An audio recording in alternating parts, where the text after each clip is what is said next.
Have you ever wondered why some people study manifestation, repeat affirmations, visualize their dream life, and still keep living the same reality, the same money problems, the same emotional patterns, the same delays, the same feeling that life is almost changing but never fully does? They hear things like, everything you want already exists, or your desired reality is already here. And it sounds beautiful, but also frustrating. Because if abundance already exists, why does life still feel so heavy? If love already exists, why do the same patterns keep repeating? If the new life is available, why does the old one keep coming back? Today, I want to show you something important. The problem is usually not that your desire is impossible. The problem is that your attention, your words, and your emotional energy are still feeding the reality you say you want to leave. And whatever you keep feeding keeps growing. Your attention is not passive. Your attention is creative. Where your attention goes, your energy follows. And where your energy goes, your reality begins to organize itself. This is why so many manifestation teachings say, stop focusing on what you don't want. But that doesn't mean ignoring your bills, denying your pain, or pretending nothing is happening. It means you stop worshiping the problem. You stop making the old reality the center of your identity. You stop giving your language, your emotion, and your conversations to the life you say you no longer want. Because every time you say, I'm stuck, nothing works for me, money never stays, love always hurts, or I can't change, you are not just describing your reality, you are rehearsing it, you are renewing it, you are teaching your mind and body to return to the same place. And that brings us to the first key. Your words are a bridge between your inner world and your outer world. Before something becomes an action, it often becomes language. You say it, you repeat it, you explain it, you complain about it, you tell people about it, and little by little, your words turn a temporary situation into a personal story. Think about how often people say, money doesn't come easily to me. I'm always unlucky. I never choose the right person. My life is hard. Every time things start improving, something goes wrong. The danger is not only the sentence itself. The danger is that the sentence becomes an instruction. Your mind hears it. Your nervous system believes it. Your choices begin to follow it. So if you want to change your life, don't start by forcing yourself to feel positive all day. Start by listening to what you keep saying. Your speech reveals the reality you are loyal to. You may say you want prosperity, but your words may still be loyal to scarcity. You may say you want love, but your words may still be loyal to rejection. You may say you want peace, but your words may still be loyal to chaos. This is where the real work begins, not in pretending, but in becoming conscious. Because once you hear yourself repeating the old story, you can interrupt it. Instead of saying, money never stays, you can say, I am learning to create stability. Instead of saying, I always get rejected, you can say, I am becoming available for healthy love.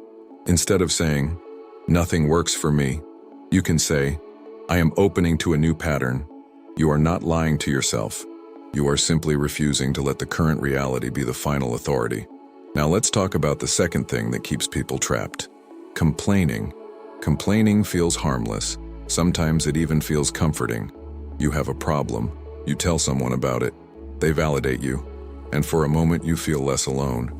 But here is the hidden cost. Complaining gives the problem more oxygen. You don't just experience the problem once. You experience it again when you tell the story. Again when someone agrees with you. Again when you repeat it in your mind. Again when you explain why life is unfair. And each repetition makes the problem feel more solid, more permanent, more true. But what if the problem was never meant to become your identity? What if it was only meant to pass through your life, show you something, and then transform into a new desire? Problems are not here to become monuments. They are here to become movement. A financial problem reveals your desire for freedom and stability. A painful relationship reveals your desire for real love and emotional safety. Exhaustion reveals your desire for peace, balance, and a life that doesn't consume you. The problem is not the end of the story. The problem is the beginning of a new preference. But if you keep complaining about it, you stay attached to the old scene. So the practice is not to deny the problem. The practice is to stop feeding it, see it, understand the message, receive the contrast, then turn toward the solution, because there is a difference between fighting a problem and moving toward a solution. When you fight the problem, your energy is still tied to it. You are fighting lack, fighting loneliness, fighting fear, fighting the old version of yourself. But when you move toward the solution, your energy changes. You are building stability, opening to love, choosing peace, creating new habits, becoming someone different. One energy says, I am trapped by this. The other says, I am moving beyond this. And reality responds differently to each one. Many people hear, everything you want already exists, and they imagine it like magic. But practically speaking, it means this: the version of you who lives that reality already exists as a possibility. The question is, are you feeding that version, or are you feeding the old one? Because every day, through your words, your attention, your emotions, and your choices, you are voting for a version of yourself. When you keep saying the old story, you vote for the old self. When you keep complaining about the same situation, you vote for the old reality. When you treat the current problem as proof that nothing can change, you vote for the past. But when you speak differently, respond differently, and place your attention on the solution, you begin voting for a new timeline. And this does not mean sitting still and waiting for miracles. It means your actions begin to come from a different state. You stop taking desperate action against fear, and you start taking aligned action toward the life you are choosing. Your current reality is old news. It is the result of old thoughts, old emotions, old words, old choices, and old attention. What you see today is not proof of what is possible tomorrow. It is proof of what you were repeatedly practicing before. So don't worship it. Don't keep naming it as your destiny. Don't keep speaking it back into existence. If your current reality is old news, then your attention today is writing the next headline. So ask yourself, what am I repeating? What am I giving talk time to? What story am I making more real every time I say it? Because your words are either keeping you attached to what has already happened, or helping you move toward what is trying to happen next. For the next 7 days, try this simple experiment. Every time you catch yourself about to complain, pause.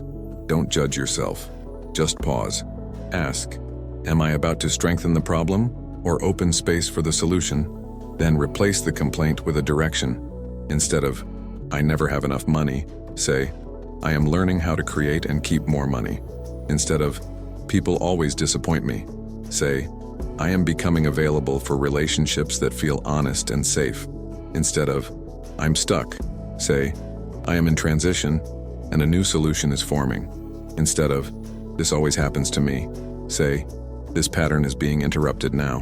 Do this because your words train your attention, and your attention trains your reality. Then take one small action that matches the new direction. If the new direction is prosperity, organize one thing, send one message, learn one skill, track one expense, or finish one task. If the new direction is love, tell the truth, set one boundary, stop chasing, choose self-respect, or do one thing that strengthens your inner security. The point is not to solve your whole life in one day. The point is to stop feeding the old reality and start cooperating with the new one. Every problem you have right now contains a desire. The lack points to abundance.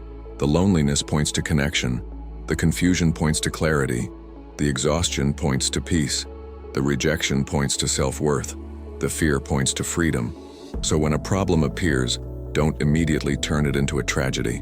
Ask, what desire is this problem revealing? Because the moment you see the desire, your attention can move.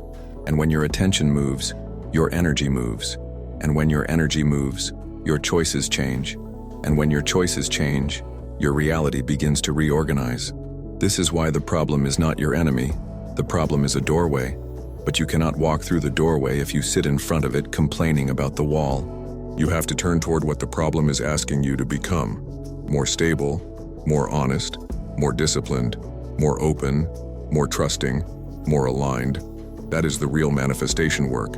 Not pretending, not forcing, not obsessing over signs, but becoming unavailable for the old story and available for the next version of your life.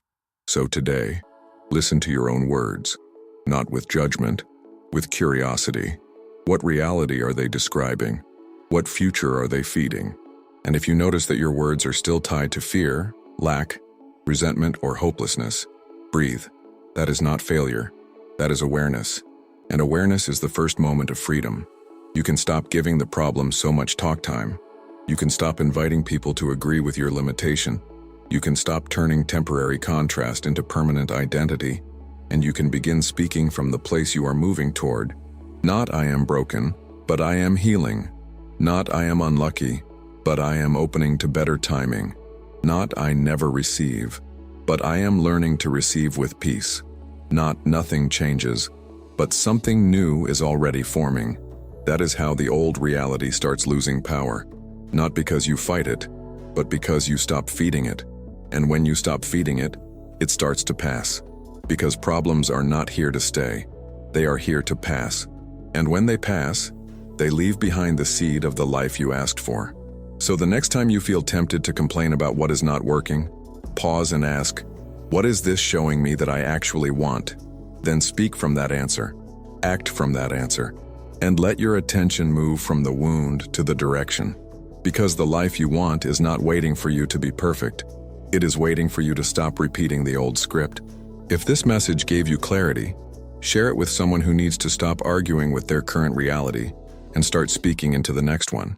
And if you want more videos like this, about manifestation, prosperity, love, and changing your inner state with practical spiritual tools, subscribe to the channel and turn on notifications.